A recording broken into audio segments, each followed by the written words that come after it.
On va plus loin à présent dans l'essentiel avec le correspondant ici à Paris du quotidien suisse Blick. J'ai nommé Richard Verly. Bonjour Richard. Bonsoir Raphaël. Et Bruno Darou, chroniqueur international à France 24. Bonjour Bruno. Rebonjour. Rebonjour. Au sommaire, ce coup de fil long d'1h30 entre Donald Trump et Vladimir Poutine. Au final, les deux dirigeants conviennent de négociations immédiates sur l'Ukraine. Dans la foulée, Volodymyr Zelensky, joint lui aussi par Donald Trump, indique avoir discuté des possibilités de parvenir à la paix. Pas de décision sur l'Ukraine sans l'Ukraine, mettent en garde les Européens. Israël menace le Hamas d'une nouvelle guerre. La trêve à Gaza pourrait tomber samedi si l'organisation palestinienne ne libère pas les otages. Oui, mais combien d'otages? C'est bien là toute la question. C'est tout de suite, on va plus loin.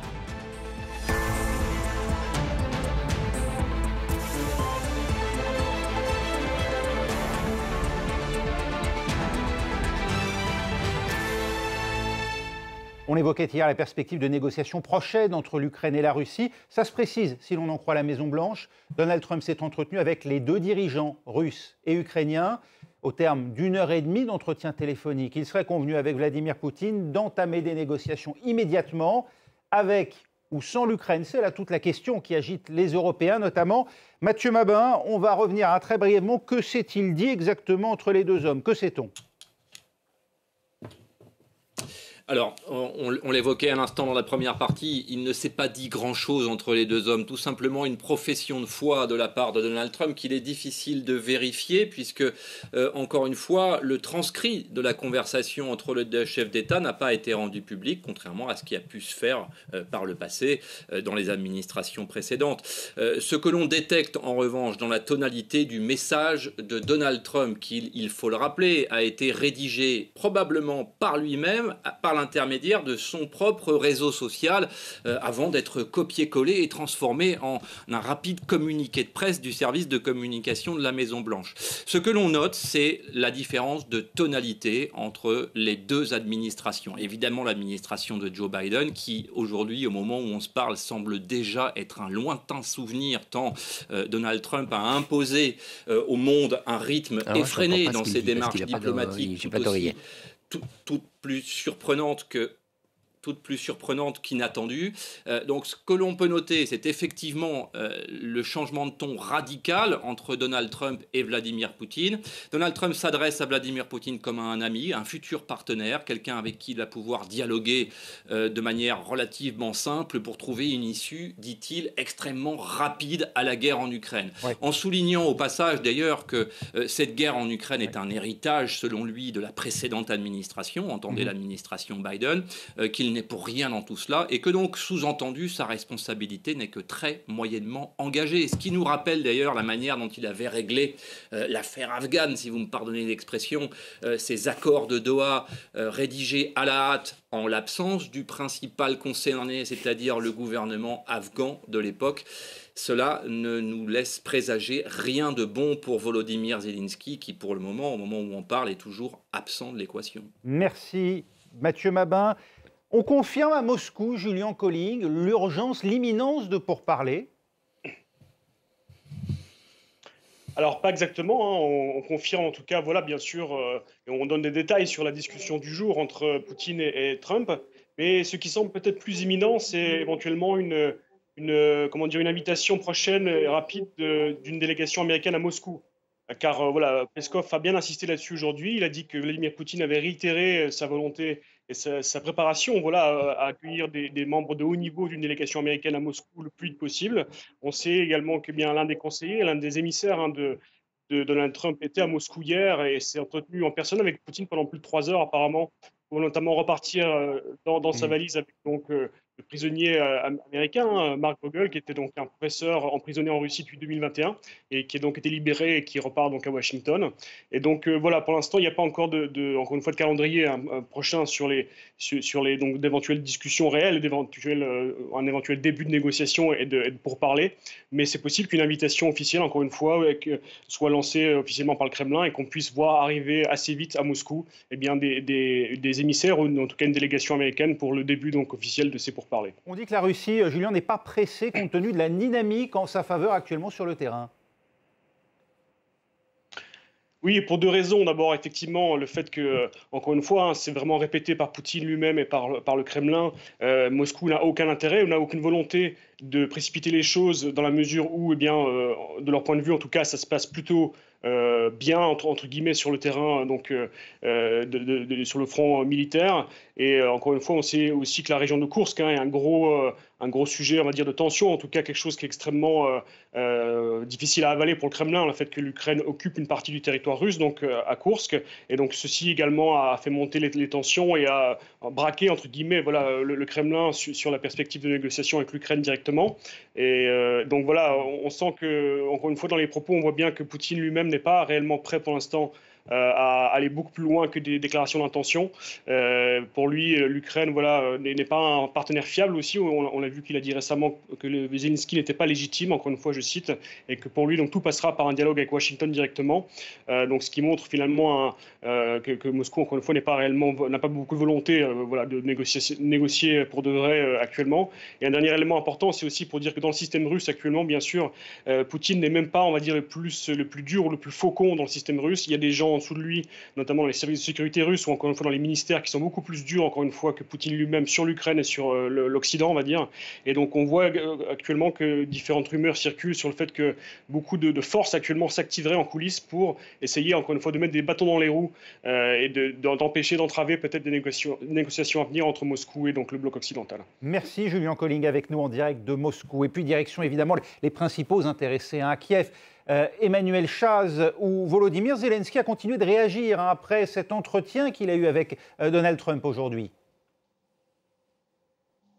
Oui, tout à fait. Un président ukrainien qui a de fait été mis devant le fait accompli de cette longue conversation entre le président russe Vladimir Poutine et Donald Trump. Alors, Volodymyr Zelensky, qui s'est exprimé il y a quelques instants, il dit que les négociations, il emploie ce mot en ukrainien, négociations avec les États-Unis ont été très approfondies. Il explique avoir eu une bonne conversation avec le président Trump, une conversation au cours de laquelle, je le cite, il a été discuté de nombreuses nuances diplomatiques, militaires et économiques. Et il y a cette petite phrase du président ukrainien « Et le président Trump m'a informé de ce que Poutine lui avait dit ». Donc on voit vraiment ici que l'Ukraine est en position de spectatrice de son propre destin. Et ça inquiète beaucoup les Ukrainiens, puisque depuis le début de l'invasion à grande échelle, il y avait cette devise de la part de l'Ukraine, c'est dans son plan de paix, et de la part des alliés de l'Ukraine, pas de négociation, pas de pourparlers sur l'Ukraine sans l'Ukraine, sauf que sous l'administration Trump, eh bien, ça semble désormais être le cas. Merci Emmanuel Chaz avec nous en direct de Kiev. Richard Verly, c'est le moment d'une reddition imposée à l'Ukraine pour être extrêmement brutale ce soir, ou bien c'est plus complexe, on n'a pas encore tous les éléments, et peut-être que Donald Trump cherche effectivement à préserver peut-être les intérêts de Kiev dans cette affaire. Moi, je n'irai pas jusqu'à la reddition imposée, parce que de toute façon, ce ne serait pas à l'avantage de Donald Trump. Donald Trump, il veut deux choses. Il veut d'une part pouvoir tenir sa promesse « j'ai ramené la paix », ce qui dans son esprit veut dire « les combats cessent ». Ça, c'est la première chose. Mais la deuxième chose, il faut une solution que la communauté internationale vive comme une victoire des États-Unis quand même. Il ne veut pas quelque chose au rabais.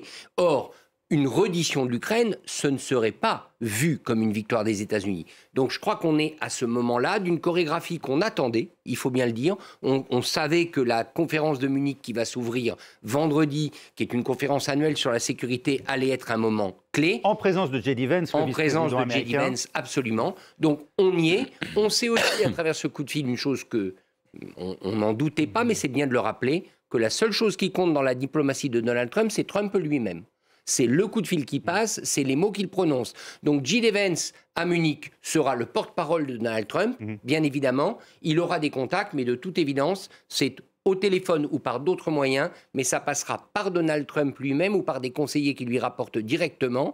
Ce qui veut dire que c'est une chorégraphie à laquelle, par exemple, les Européens ne sont pas du tout habitués, parce que vous oubliez le département d'État, vous l'avez quand même constaté en ce moment, vous oubliez les structures habituelles de négociation, ça se joue, comme Trump aime le dire, d'homme à homme, et lui, il est persuadé qu'en ce moment, il a la supériorité, il a le levier sur Poutine. Alors, sauf que ça pose deux problèmes, Bruno Darroux. D'abord, que l'Ukraine elle-même, qui est quand même concernée au premier chef, et derrière elle les Européens, Trump semble vouloir leur imposer des conditions, notamment en termes d'abandon, de concessions territoriales, et puis aussi, si l'on entend Pete Hegseth, son secrétaire à la défense sur l'OTAN, et puis plus généralement, Poutine lui-même n'a pas forcément envie aujourd'hui d'aller aux négociations. Oui, alors Poutine, sa volonté d'aller aux négociations, on peut vraiment la questionner. C'est peut-être d'ailleurs ce qu'il voulait dire par son expression des pourparlers à long terme, voilà, décider des choses sur le long terme. Hein. Ça peut aussi vouloir dire, bon, là, Donald Trump veut aller vite, je lui parle parce que... Vladimir Poutine, lui aussi, est comme ça. Il veut parler uniquement directement au président américain. Mais effectivement, les choses ne sont peut-être pas aussi simples. Ce qui est un peu inquiétant quand même pour le moment, pour Kiev, c'est effectivement cette manière d'être informé pour parler direct entre Trump et Poutine. Alors c'est encore plus humiliant pour les Européens, on a envie de dire. Et puis c'est les conditions, les préconditions énoncées par le nouveau secrétaire à la Défense sur effectivement les frontières. On ne pourra pas revenir à la situation d'avant 2014 d'une part, et d'autre part, l'adhésion de l'OTAN, de l'Ukraine à l'OTAN, paraît peu réaliste. Ça fait partie des conditions posées par les Russes, c'est-à-dire garder les territoires qu'ils ont conquis et faire en sorte que l'OTAN jamais, alors bon, Pete Hegseth n'a pas dit jamais, que l'OTAN jamais ne puisse adhérer à l'OTAN. Donc on voit quand même que c'est très compliqué. Effectivement, comme le disait Richard, c'est un type de négociation, oui, là encore, qui ressemble plus à du business. Voilà, on discute d'un homme, etc. Les diplomates sont exclus. Et les Européens aussi.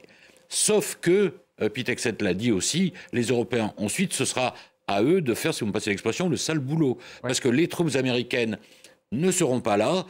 C'est les Européens qui vont devoir prendre en charge la surveillance d'un accord de paix, voir si on comprend bien, alors peut-être pas la reconstruction, oui, parce que là, il y a du business à faire, mais les Américains vont se désengager en plus. Et c'est les Européens, et vous avez vu le message aujourd'hui à l'OTAN, oui, qui a été délivré aussi par le même, c'est-à-dire, vous, les Européens, faut vous bouger, quoi. C'est-à-dire, il faut sortir de la dépendance, et y compris en termes de sécurité. Alors là, c'est plus le problème de l'OTAN, mais même pour la sécurité de l'Ukraine, vous trouvez un moyen. Qu'y a-t-il, Richard, que les Européens puissent faire pour éviter de se voir imposer demain une situation qui leur soit préjudiciable, si on les écoute aujourd'hui, hein, et qui, en plus, si l'on en croit Richard Tenzer, mais Nicolas Tenzer, il n'est pas le seul à le penser, il le disait il y a un instant sur cette antenne, prépare peut-être la guerre de demain, c'est-à-dire le cessez-le-feu d'aujourd'hui sur la ligne de front du Donbass pourrait demain encourager Poutine à aller au-delà. En théorie, les Européens devraient taper du poing sur la table. Ça, c'est la réalité du moment. Au fond, ils devraient la jouer à la Trump. Ils devraient prendre leur téléphone et appeler Trump. Le problème, c'est qui va prendre ce téléphone. L'Union européenne, c'est 27 000 €. Exactement. Qui va prendre ce téléphone? Et même les interlocuteurs désignés, parce qu'il y en a au sein de l'Union européenne. On pense naturellement soit à Mme von der Leyen, la présidente de la Commission, soit Antonio Costa, le président du Conseil, soit à Mme Kallas, l'Estonienne, qui dirige la diplomatie.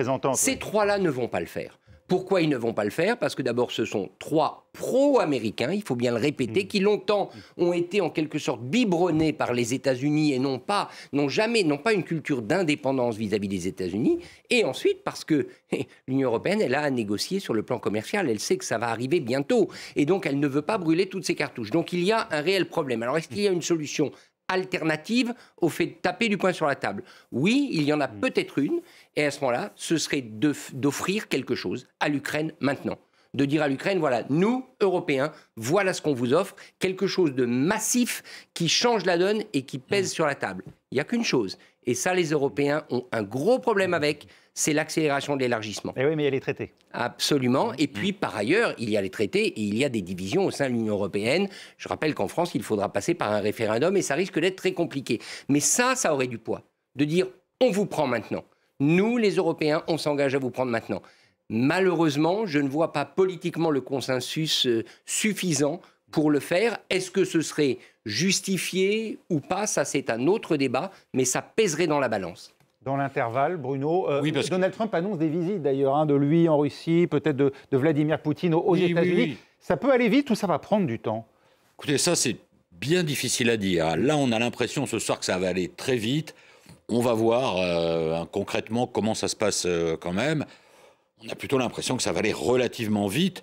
Et c'est pour ça que les Européens, effectivement, devraient réagir. Alors là, il y a eu quand même des réactions de ministres européens, dont le ministre français des Affaires étrangères, de quelques chancelleries quand même, qui disent... Espagne, enfin Madrid, Berlin, voilà, oui. Voilà. D'ailleurs, c'était une réunion où il y avait d'autres pays qui, eux, n'ont pas réagi, comme par exemple le Royaume-Uni, l'Italie, n'ont pas réagi. Mais effectivement, il faudrait que ce soit des chefs d'État ou de gouvernement qui réagissent. Mais pour dire quoi ensuite? C'est ça le problème. Alors effectivement, soit il y a une solution comme ça qui est innovante et qui peut parler aux Ukrainiens, mais après, militairement, en fait, les Américains mettent les Européens, ou veulent mettre, ou cherchent à mettre, je ne sais pas, les Européens dans une position quasiment intenable. Parce que tout le monde sait que les Européens, là, dans les semaines et les mois qui viennent, n'auront pas les moyens militaires. Alors, les moyens financiers, ils peuvent les avoir s'ils arrivent à se mettre d'accord. Mais les moyens militaires, ça paraît quand même très compliqué. Oui, effectivement. Alors, moi, je continue d'être optimiste, à savoir, on avait quand même vu, rappelez-vous, au début de cette guerre, 2022, l'Union européenne a fait des choses qu'on ne s'attendait pas à voir à Bruxelles. Parce que l'Ukraine aussi a fait des choses qu'on ne s'attendait pas à voir de sa part, et ça a créé un effet d'entraînement. Absolument. Donc, je crois que, pour répondre vraiment à la question, ça se joue en ce moment. Au fond, il y a deux jeux. Il y a le jeu direct Trump-Poutine. Dans ce jeu-là, ni Trump ni Poutine ne vont accepter une troisième personne. Il ne faut pas se leurrer. Ils ne veulent pas de troisième personne, ils ne veulent pas d'un interlocuteur européen, et tous les deux, j'ai bien dit tous les deux, ne veulent pas de Zelensky. Parce qu'il ne faut pas se leurrer. Trump ne veut pas de Zelensky non plus. Par contre, il y a un duo, il y a un autre duo, c'est Ukraine-Union européenne. Oui. C'est ce duo-là qui doit discuter et négocier d'urgence. Il faut que ce duo-là soit capable d'accoucher de quelque chose. Est-ce que c'est possible ou pas? Je pense que ça le serait, mais ça supposera une vraie énergie politique. Or, je rappelle que quand il s'agit de confronter les États-Unis au sein de l'Union européenne, il y a un seul pays qui a souvent pris la tête, c'est la France. Et aujourd'hui, la France, pour un certain nombre de raisons que vous connaissez fort bien, elle est quand même en difficulté. Et on voit mal Emmanuel Macron prendre son téléphone. Dans le passé, ça ne lui a pas valu beaucoup de résultats. Ouais. Ouais. Là, un dernier mot peut-être, l'accélération de ces chapitres d'adhésion à l'Union européenne, c'est une garantie de sécurité du même ordre qu'une adhésion à l'OTAN? Je pense que, enfin, c'est une garantie de sécurité, oui, peut-être, mais ça prend tellement de temps que de toute façon, ou alors il faudrait qu'ils accélèrent. Ce n'est jamais garanti la Turquie en quelque chose. Voilà. L'intégration est une garantie de sécurité puisque le traité de l'Union européenne comporte un article qui est en gros similaire à l'article 5 de l'OTAN. Mais ça voudrait dire que l'Ukraine est déjà membre et on en est loin. Et je crois qu'en plus, selon les traités, il y a un problème. Un pays qui adhère doit justement avoir son intégrité territoriale. Absolument.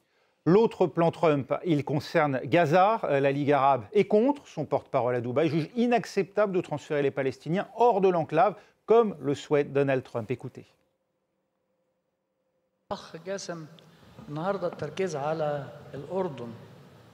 L'attention se porte aujourd'hui sur la bande de Gaza et elle se portera demain sur la Cisjordanie, avec pour objectif de vider la Palestine historique de ses habitants d'origine. Ceci est inacceptable pour le monde arabe qui a combattu ce plan pendant 100 ans. Nous, les Arabes, avons combattu cette idée pendant 100 ans et nous ne sommes pas prêts à capituler maintenant.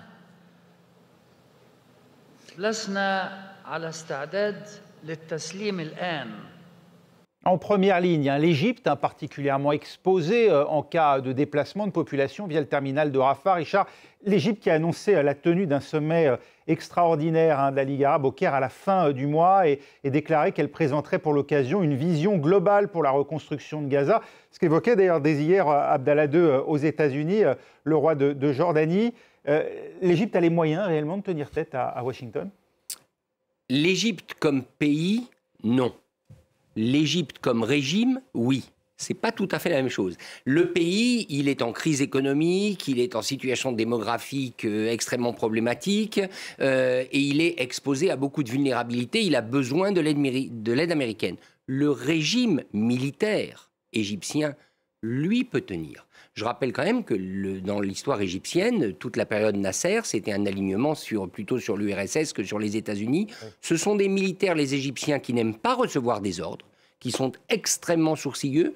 Et peut-être que là, Trump, il a trouvé dans le maréchal Sisi l'homme qu'il ne fallait pas provoquer. Je ne dis pas que ça va se passer, mais là, il y a quand même une véritable équation. Donc moi, je ne mettrai pas ma pièce sur la capitulation du leader égyptien. Maintenant, ce n'est pas dans les habitudes. Bruno. En tout cas, l'Égypte a retrouvé quand même le rôle aussi un peu qu'elle a eu pendant longtemps de leadership et de porte-parole en quelque sorte des pays arabes, puisqu'on sait qu'elle a été diplomatiquement très active ces derniers jours pour qu'il y ait finalement cette déclaration de la Ligue arabe. Parce que rappelez-vous, quand Trump a émis au début son idée de Riviera sur Gaza, si on peut dire, il y a eu la réaction de l'Égypte, de la Jordanie, mais on n'entendait pas tellement les autres pays arabes.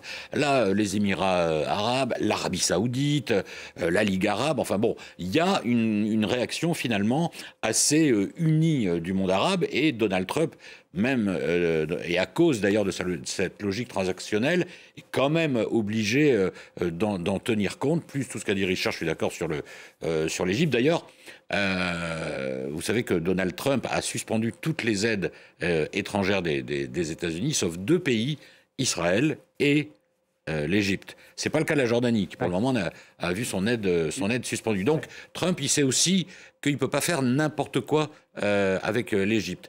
Mais ça l'empêche pas de maintenir son plan, apparemment. Tout à fait. Je rappelle un élément complémentaire, puisque on parle beaucoup, Donald Trump lui-même, d'un autre canal. L'Égypte a le levier du canal de Suez. Oui. C'est quand même pas rien sur un président comme Trump qui est obsédé par le commerce. Oui, on l'a vu avec Panama. Absolument, c'est pour ça que j'en parle. Oui. Donc là, il pourrait bien se heurter à quelque chose qu'il n'a pas vu venir, parce qu'on est, disons-le, l'Égypte ne boxe pas du tout dans la même catégorie que la Jordanie. C'est clair, tant au point de vue de son influence diplomatique que de la personnalité du dirigeant. Et ce régime, rappelons-le quand même, parce que je m'interrogeais sur la capacité du pays à tenir. C'est vrai que le pays est dans une situation très difficile, mais le régime parvient à le tenir. Le régime sait tenir ce pays, et c'est pas Donald Trump qui va y changer quelque chose. Enfin, dernière chose, si l'Égypte venait de manière subversive, parce qu'elle est en paix avec Israël, elle ne va pas remettre ça en cause. Mais si elle, de manière subversive, elle venait à laisser s'installer une sorte de tension, etc., ce ne serait pas bon pour Israël et donc pas bon pour les États-Unis en ce moment. Donc pas mal d'armes, finalement, d'armes diplomatiques ou politiques du côté du Caire. Oui, du Caire et puis aussi de Riyad, parce qu'on voit l'Arabie saoudite, vous l'avez dit Bruno, a adopté aussi une position très claire de refus face au plan Trump. Là aussi, l'Arabie saoudite peut être un pivot dans ce dossier et avec sa possibilité de ne pas dépendre totalement des États-Unis. Oui, l'Arabie saoudite, elle a 2 atouts que n'appelle l'Égypte, elle a beaucoup d'argent et elle sait que Trump aimerait beaucoup qu'elle normalise ses relations avec Israël. Donc elle peut jouer là-dessus, elle a beaucoup d'argent pour aider à la reconstruction de Gaza. D'ailleurs, ça fait partie des propositions du Caire, de reconstruire Gaza, mais avec les Palestiniens sur place. Et puis, effectivement, elle peut jouer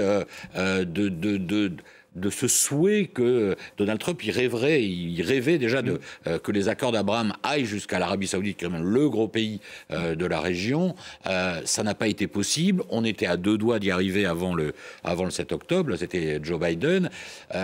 Certains ont même pensé que ça avait peut-être pu motiver ce qui s'est passé le 7 octobre en partie. En tout cas, elle joue aussi un rôle aujourd'hui très, très indépendant. Et MBS, en fait, est beaucoup moins dépendant des États-Unis que ça n'a été le cas pendant des années. Il a développé des relations avec la Russie, avec la Chine, avec les Coréens, enfin, avec pas mal de monde. Donc, il a un peu plus de marge de manœuvre aussi. Cette fin de non-recevoir opposée au plan Trump pourrait-elle, d'après vous, là on est vraiment dans un problème presque d'agenda, de concordance, en tout cas de cycles qui s'entrechoquent, peser à très court terme sur la question de ce cessez-le-feu à Gaza, si d'aventure ni Donald Trump ni Benjamin Netanyahou n'entrevoyaient de possibilités ensuite pour disposer de Gaza à leur convenance? Est-ce que cela pourrait les faire reconsidérer la possibilité d'une reprise des hostilités à partir de samedi? Alors, est-ce qu'Israël a intérêt à reprendre les hostilités? Il y a quand même encore pas mal d'otages qui sont détenus. On a vu à travers ces images affreuses et cette exploitation médiatique abominable du Hamas que ces otages, pour certains d'entre eux, sont en très mauvaises conditions physiques.